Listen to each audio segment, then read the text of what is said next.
एक छोटा सा गांव था। उस गांव के लोग बहुत खुशहाल रहा करते थे और हमेशा एक दूसरे की मदद किया करते थे।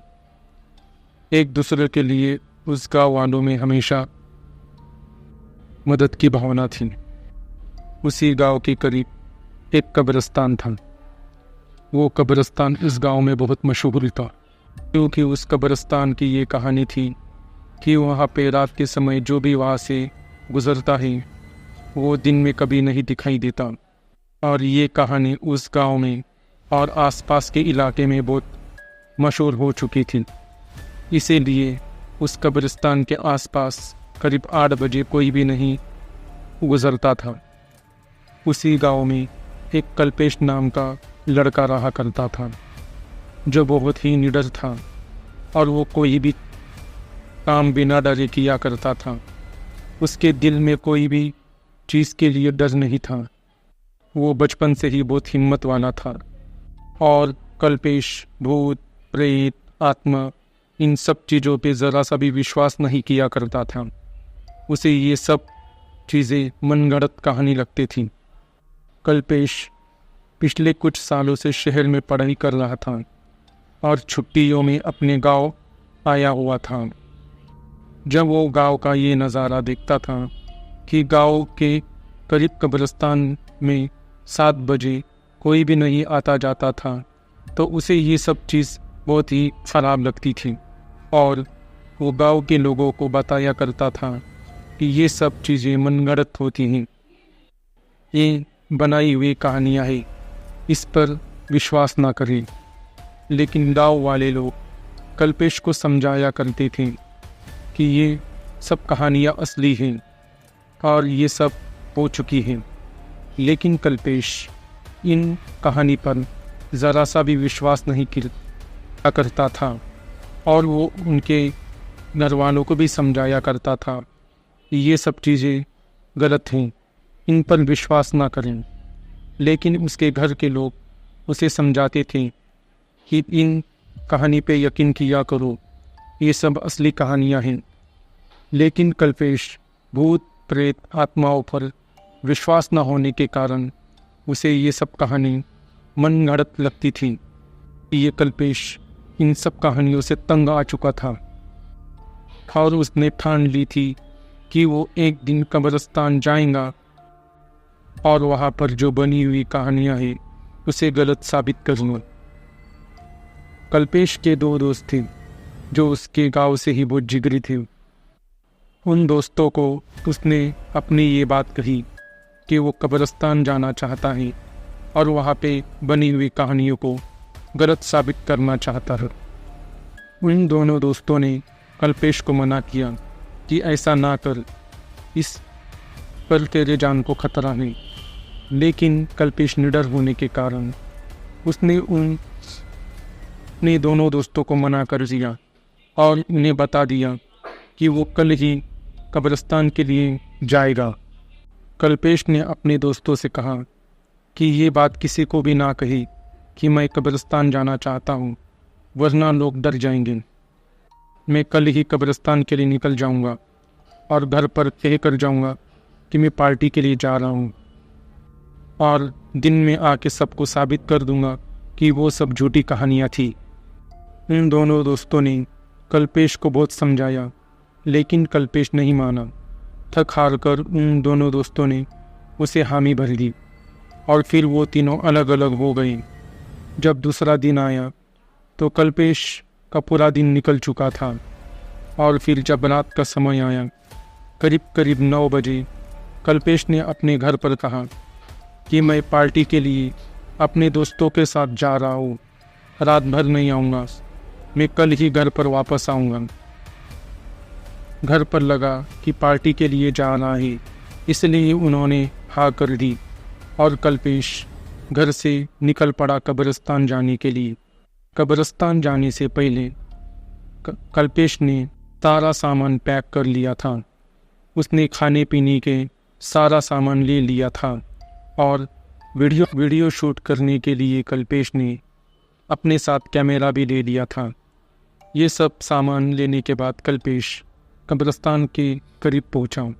और करीब 9:30 बजे उसने कब्रिस्तान का गेट खोला और वो सीधा अंदर घुस गया। कल्पेश को ज़रा सा भी डर नहीं लग रहा था, क्योंकि वो पहले से ही निडर लड़का था। कल्पेश अंदर घुसता ही जा रहा था। जाते जाते कल्पेश एक पेड़ के करीब बैठ गया और ज़्यादा रात होने का इंतज़ार करने लगा। करीब करीब रात के 1 बज रही थी। तब तक उसे कुछ भी अजीब सा महसूस नहीं हो रहा था। उसने अपने साथ जो खाने के लिए सामान लाया था वो उसे खा भी रहा था और बीच बीच में वीडियो शूट भी कर रहा था। वीडियो शूटिंग के दौरान उसे कुछ भी अलग महसूस नहीं हुआ। कैमरे के अंदर कुछ भी गलत घटनाएं नहीं हो रही थी। जब कुछ समय हुआ तब उसे कुछ अजीब सा लग रहा था। अचानक से कब्रिस्तान में तेज हवाएं चलने लगी। पेड़ पौधे जोर जोर से हिलने लगे। कल्पेश ये सब देखकर हैरान हो गए, क्योंकि ये गर्मी का महीना था और इस गर्मी के महीने में इतनी तेज हवाएं चलने बहुत अजीब घटना थी। इसीलिए उसने सोचा कि ये सब ज़रूर नेचुरल चीज़ें होगी। वो फिर से वीडियो शूट करने लगा। वीडियो शूट करते करते उसे ऐसा लग रहा था कि उसके आसपास से बहुत सारे काले साए गुजर रहे हैं। लेकिन कल्पेश हिम्मती होने के कारण उसने इस बात पर ज़्यादा ध्यान नहीं दिया और वो वीडियो शूट करते जा रहा था और चलते जा रहा था। फिर उसे अचानक से बहुत सारे काले साए उसके सामने से आते हुए दिखे। ये सब देखकर कल्पेश थोड़ी देर के लिए बहुत डर गया था।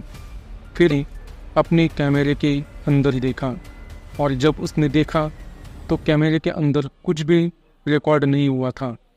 उसने कैमरे से नज़र हटाई और वो सामने कब्रिस्तान की तरफ देखने लगा। उसे कुछ भी नहीं नज़र आया। सब तरफ कब्रें ही कब्रें थीं। उसने फिर से कैमरे की तरफ देखा, लेकिन उसने जो इस बार देखा वो देखकर पूरी तरह डर चुका था, क्योंकि उसके सामने उस कैमरे में जो काले साए नज़र आ रही थे वो उसके करीब आते जा रही थी और करीब आते आते वो बहुत सारे साए आत्माओं में बदल चुके थे। वो देखने में बहुत ही भयानक लग रही थी और कल्पेश की ओर बढ़ रही थी। कल्पेश ये देखकर डर गया और इसी घबराहट में उसके हाथ में का कैमरा नीचे गिर गया। जब उसका कैमरा नीचे गिर गया तो उसने सामने फिर से देखा, लेकिन इस बार वो आत्माएं उसको अपनी साफ आंखों से नज़र आ रही थी और वो बहुत भयानक आत्माएं उसके बहुत ही करीब आ चुकी थी। कल्पेश को अब पछतावा हो रहा था कि वो इस जगह क्यों आया। उसने घर पर हुई बातें और गांव में हुई बातों पर यकीन क्यों नहीं किया। लेकिन अब पछतावे के सिवा कुछ भी नहीं था। इसीलिए वो उठा और भागा। भागते भागते वो गेट के करीब भागने की कोशिश कर रहा था। भागते भागते उसे ऐसा लगा कि उसको किसी ने पीछे से ज़ोर से धक्का दिया और वो धड़ाम से ज़मीन पर गिर पड़ा और उसे कुछ चोटें भी आई। वो फिर से उठा और भागने लगा, लेकिन कल्पेश इस बार ज़मीन पर ना भागते हुए हवा में ही भाग रहा था। अब कल्पेश को बहुत ज़्यादा डर लग रहा था। अब वो सारी आत्माएं उसके करीब आ चुकी थी और उसे देखकर हंस रही थी और घूर रही थी। वो आत्माएं देखने में बहुत ही भयानक थी। पेश उन्हें जितना देखता जा रहा था वो अंदर से उतना ही डरता जा रहा था। अब वो सारी आत्माएं एकजुट हुई और कल्पेश के अंदर ही घुस गई। जब वो आत्माएं कल्पेश के शरीर में घुस रही थी तो कल्पेश को ऐसा महसूस हो रहा था कि उसका शरीर फट रहा है, कोई उसके शरीर को तोड़ और मरोड़ रहा है। जब वो सारी आत्माएं कल्पेश के शरीर के अंदर घुस चुकी थी तब कल्पेश अपने आप में नहीं था। तब कल्पेश को ऐसा लगा कि उसके शरीर पर दूसरों का कब्जा है। वो आत्माएं कल्पेश को अंदर से बहुत ही दर्द दे रही थी और हंस रही थी। उन आत्माओं ने उसका दर्द और बढ़ा दिया और उसके हाथ को तोड़ने और मरोड़ने लगी। आत्माएं उसके शरीर को एक एक जगह से तोड़ने लगी। वो आत्माएं उसके ही हाथ से उसका पेट फाड़ने लगी, उसकी छाती चीरने लगी और उसका गला दबाने लगी। उसका दम घुटता ही जा रहा था। उन आत्माओं ने एक हाथ से उसका पूरा पेट फाड़ डाला। जैसे ही कल्पेश का पेट फटा, उसके पेट के अंदर जितना भी सामान था वो सब बाहर आ चुका था।